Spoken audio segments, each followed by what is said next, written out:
Hi guys, welcome back to my channel. Welcome back for a brand new video. Now today I've got a stack of books that I want to talk about because in this video I'm going to be doing a book tag.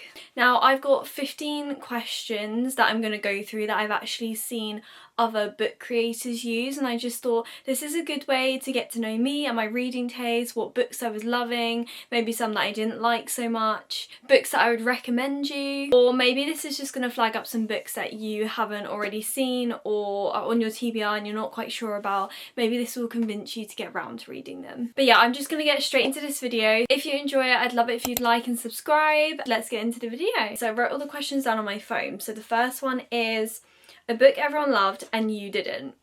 Starting off strong here. I really hope people don't come for me for this. I have seen other people rate this not so highly or enjoy it as much as the second book. Now I've only read the first book, Fear the Flames by Olivia Rose Darling. This didn't hit for me. I think I rated it 3 stars, which isn't a bad rating. Anything sort of below 2.5 I would say I would not recommend. But the only thing I really enjoyed in this book was the male main character and his banter. I really enjoyed him. It was kind of like insta love, which I didn't really like. It was described as enemies to lovers as well, and they weren't really enemies. They were definitely more reluctant allies, and the only other thing I enjoyed was the dragons, but we didn't get a lot of them in this book, which I do understand, and I believe there is more of them seen in the second book. So I think I will still continue this series, but it's not one that I'm itching to pick up straight away. But I have heard the second one is better. I really went into this with higher expectations and it just did not hit. The next question is guilty pleasure reads. Okay, so I actually have 2, technically 3, but it's more of authors than books. So I love Ali Hazelwood. I love Bride and I love Mate. They're the only books that I've read of hers, but I feel like she is kind of like Marmite. You either love her books or you don't. I love her books. I love her writing. I can understand why people probably don't find these funny, but I have such a giggly fun time with these, and I've just finished Mate as well, and this was so good. I rated this one, I think I rated them both like 4 stars. Yeah, they're just a bit of fun, so I would say this is more of a guilty pleasure read because they're a bit spicy, they're like paranormal romance, just something you can dive into and just have a really fun time. And then my other guilty pleasure read has to be the Twister Sisters, so that's Caroline Peckham and Susan Valenti. I love Zodiac Academy, I love Fall of Ruin and Wrath, and I have read half of her other series, which is, the first book is, I think it's The Forsaken Relic. Don't quote me on that, I actually can't remember what that book series is called. You don't read these books for literature, you read them for the world, the characters, just the giggly fun times, but they also traumatise you as well. It's literally like watching a TV series that's like 8 seasons and every episode is like 40 minutes long and you're just so invested. It's just drama, it's giggly fun times. I don't really know how else to describe this apart from it's not, I can see why it's not for everyone, and that's why I'd say it's a guilty pleasure for me. Okay, so the next book is my favourite book. Okay, I'm gonna go with my favourite series because I have so many books that I could pick for this, and I don't want to use the same books over and over again in this video, so I'm just gonna say, is this really any surprise? I'm not gonna hold up the whole series, I'm just gonna show you Throne of Glass. It has to be Throne of Glass. I am, if not, one of those people that jumps on the bandwagon with books, and there is a reason everyone raves about this and is emotionally invested in this world and these characters. I think about this series every day. I probably will for the rest of my life. I'll probably be reading it to my children. I just don't think there really needs to be more said about this because it's kind of an obvious one. A book that deserves more hype. I would say, this is actually a tricky one. I would say The Witch's Pet. This is one of my most recent reads. I read it in September. This just really took me by surprise. It was a random recommendation that I saw someone talk about on TikTok and was like, yeah, okay, this will be perfect for this time of year. I'm going to put it on my spooky TBR, and then I just suddenly read it.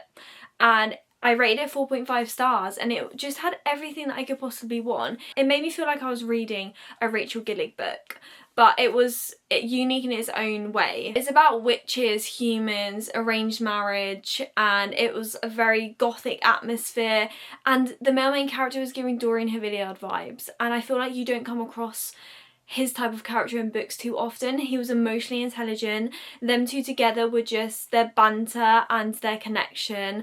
I just enjoyed the plot and the romance equally the same, and it was just the most perfect romantasy book. So a book that is becoming a TV show or film. Now, I could have put this book in so many of these categories, but I feel like it's an obvious one to put this in, like my favourite reads, etc. So I'm putting it in this because I don't know if this is controversial, but I actually don't mind books being made into TV series or films. I actually will probably still watch it because I want to see this come to life. Even if it's absolutely rubbish, I still don't think it would take away my experience with this book. I really don't, and I just feel like, yeah, I'll probably be disappointed if it is rubbish, but I love films, I love movies like Vampire Diaries, Twilight, Hunger Games, like The Hobbit, even though I haven't actually seen The Hobbit, but I've heard it's amazing. I mean, Harry Potter, like, they can work, and I feel like if anyone's going to do it, maybe Prime. I've heard that is Prime that's picking up all of these like book series. Yeah, I'm so here for it. I'm excited to see this come to life. A book from a genre you don't typically read. Now, I have recently got into dark romance through audiobooks, and it is so much fun. So I'm going to say Haunting Adeline. I have listened to Lights Out as well, but I think I've changed my mind. It's really hard to compare the two. I don't want to compare them because Lights Out is more of a like dark rom-com, and Haunting Adeline is definitely darker. It's definitely dark romance, so always check trigger warnings with those.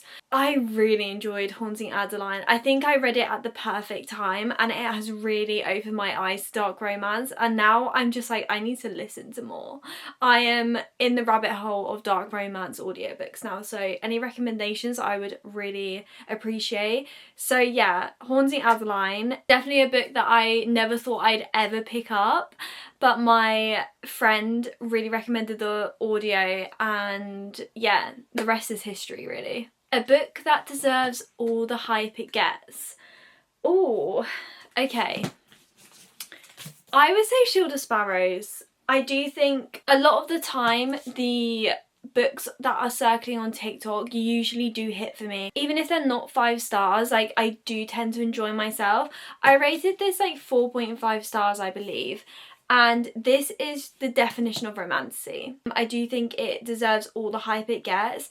I think it was very unique, and the plot twist at the end was really intriguing. So book 2 I'm really excited for. Again, the perfect balance of romance and plot and mystery, and it had monsters. It was a bit darker. It had like these creatures. I think when you've read so many romantasy books that it's kind of hard to not enjoy the same sort of tropes and things, but there are books that still do it perfectly even when they are recycled tropes, and this is one of those books. My go-to recommendation books for romantasy readers are The Wolf King and The Night Prince. Again, these are recent reads of mine, and I just feel like they are the perfect books to recommend to people. So if anyone asks me what they should read, I'm like, yeah, you need to read these books. They are bingeable.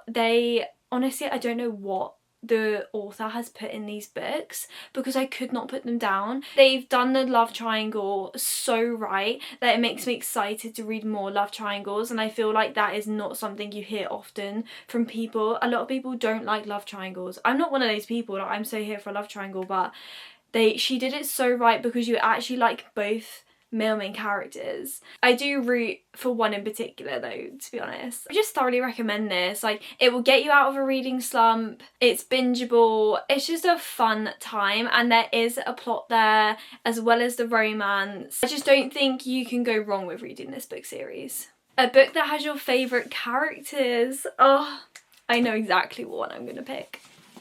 City of Gods and Monsters. I love this series with my whole heart. This honestly is up there with Throne of Glass, Fourth Wing. ACOTAR, it gave me those feelings. I think about these characters every single day. I am so invested in this plot, and it has my number one book boyfriend, Darien Castle. I honestly get so emotional when I think about this series because I don't ever want it to end. I loved every single book in this series, like none of it has disappointed me, and it's just plot twist after plot twist. I think I'm definitely an urban romantasy girly, so yeah, I would thoroughly recommend this series if you have not read it yet. Oh, this is a good one. A book you wish you could live in. I would not survive in any of these books. I would not survive any of them. Unless maybe it was like an academic setting. Oh, okay. I know. I want to live in Nocticadia. Now that might be a bit strange because it's kind of dark. It's got worms in it and it's like sciencey, but I really enjoyed science when I was in school. And I really enjoy an academic setting. I think it's the only place that I'll probably be able to survive. I know it's not romancy, I think it's actually dark romance, but I just feel like I actually would not be able to survive in Fourth Wing. I would probably be pushed off the parapet, and that's fine. Like, we're not all made for that. And also, who would not want Deverick Brownwell as your professor? So yeah, I feel like I would thrive here. It's like secret society vibes. I've always loved that in films and books. Anything secret society, old schools, academia, and then obviously throwing in the science aspect of it. I just feel like, yeah, I would have a really good time. Even though it's kind of not a good time, I feel like I could see myself in this setting. Next is a book you thought you would hate and ended up loving. I know the perfect one. Belladonna. Belladonna. I put this off for so long, and I actually only read this because I found this book in the charity shop for £3 and thought, yeah, why not? It also was described as gothic. I read this at the perfect time, definitely this time of year. It just, yeah, it really took me by surprise. It is YA, but it does YA so well. The only way I can describe this book is, it's like Bridgerton, adding ghosts with the male main character as Death himself. And I just thought it was really unique. Throw in a murder mystery as well, which basically is everything that I could possibly want in like a Halloween spooky autumn season book. I feel like I'm just always chasing that Rachel Giddick high. Yeah, this was definitely up there for me. I ended up rating this 4 stars after thinking that I probably was going to end up DNFing a book like this. So yeah, I feel like this fits the category really well. And then the opposite is a book you thought you would love but ended up hating. Now I wouldn't say hate, so I'm just going to say maybe a book that I didn't love as much, but that's definitely, I believe it's The Veiled Kingdom. Okay, hear me out. So I actually didn't mind the first book. I think I rated it 4 stars, but it was, looking back, it was not 4 stars. It was probably like a 3-star read. But then I read the second and the third book. Oh my god, it was the biggest mistake of my life. It put me in a slump. It was so bad, and I don't normally say that about books. Like, I don't like to say that. It did not capture my attention. I was skimming through the books. I can't even believe that I didn't DNF them. Yeah, I don't like to DNF books. I like to give them a chance. I don't even know why I read book 3. I think it's because I enjoyed the first book. The second book was really disappointing, and then I thought maybe the third would pick back up again. I believe it is only a trilogy, so I thought, oh, I might as well finish it. It was kind of a waste of time, which I really don't like saying, but I did not enjoy that overall as a series. Book 1, like, if you want to read it, maybe just read book 1 and leave it at that. Even though it does kind of leave on a cliffhanger, but you don't really need to know much more, honestly. You don't. Oh my god, a book that made you cry. Now, I'm not a crier. I say that, but I feel like I'm starting to be more of a crier now. But the one that opened the floodgates, my first ever book that I cried over, which honestly I don't think is a surprise to anyone, is Empire of Storms. This book got me good. This really did get me good. And then I started crying in Tower of Dawn and Kingdom of Ash as well. It really did open the floodgates of feelings here. I don't know what it is about this book, but I was in turmoil. Like, that ending, It was just such a roller coaster of emotion. I had butterflies. It was like heartwarming, but also just, I felt sick because I needed to know what the hell happened next. And then obviously you've got to read Tower of Dawn and get through that book, because I didn't do the tandem read, and I'm kind of glad that I didn't do the tandem read because I had a great experience. I read it in publication order, so I didn't actually read Assassin's Blade first, which maybe is quite controversial, but I still think that that was a great reading order. This one got me. This one got me good. It's actually my favourite book of the series as well. A book you wish you could read again for the first time. Now I'm going to say a series instead of a book. Now I could put so many books for this, but I don't want to use the same ones as I said. I have to put the ACOTAR series.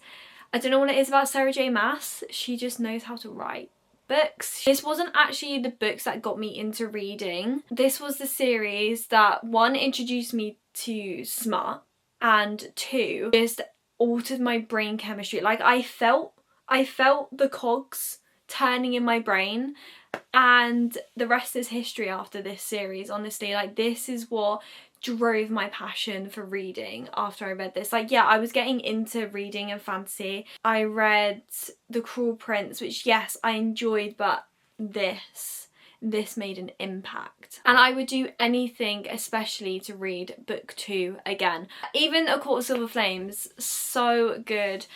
Every single one of those books, I would do anything to feel the same feelings that I did again. I feel like this will always have a special place in my heart. Oh, this is a good one. Okay, so a book that would cure a reading slump. Diabound. Straight away, Diabound. That book could cure anyone's reading slump, honestly, in my opinion. I mean, if you love Fourth Wing, I know people are relating it to Fourth Wing. I mean, can you really relate to Fourth Wing when it's literally wolves? It was kind of giving more like Hunger Games vibes in a way with these trials. It's bonding with wolves, dire wolves. There's trials. It's in like an academy setting. There's trainer-trainee tropes.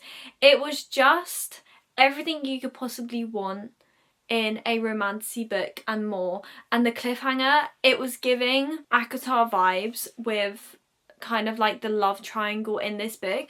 Also, if you have not read this book yet, do not read the blurb because there are spoilers on there. I really hate it when books do this because they give away massive plot twists on the back. So just don't read the blurb of this book. Just a warning there. You're questioning things the whole time along the way. It's giving a god tier series. I feel like if the second book hits how I want it to hit, it could be a god tier series, so I'm just really excited to continue this book. Those are all of the questions on my list. I hope you enjoyed this. It was definitely more of like a quick fire. I didn't want to sit here for ages talking about the plot of every single book. I would honestly probably be here for hours. I hope this gives you some recommendations or makes you understand more about my reading taste. If you liked this video, please like and subscribe, and I'll see you again in the next one.